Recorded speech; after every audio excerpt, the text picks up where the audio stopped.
Welcome back to Mr. Miller's Art Room. Today is the very basic element of art that we need to understand in order to create art.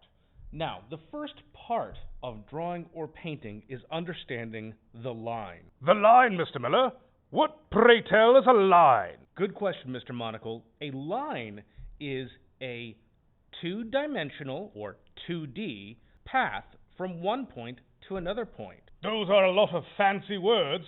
What does it look like? Well, lines can look like a lot of things. You see, a line, as I stated before, is a path between two different points. If we connect these 2 points, just like this, we have a line.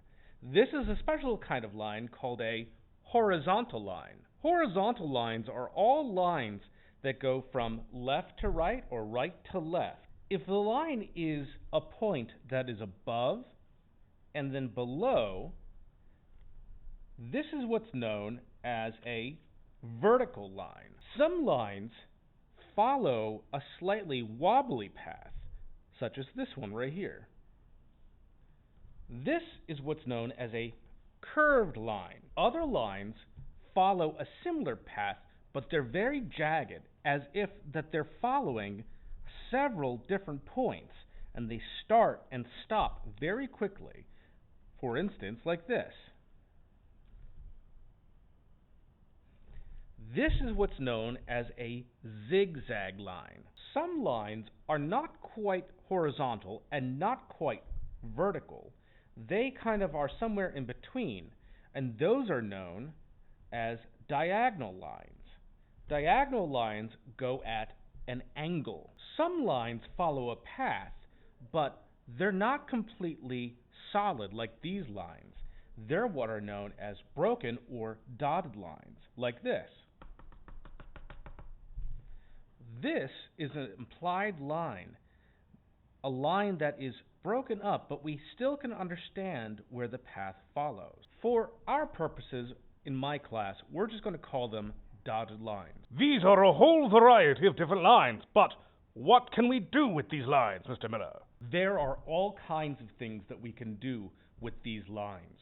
For instance, if I wanted to use a horizontal, I could use that horizontal line, perhaps, to go straight across the paper to create sort of a ground versus the sky. If I wanted to use vertical lines, I could use 2 vertical lines to create the trunk of a tree.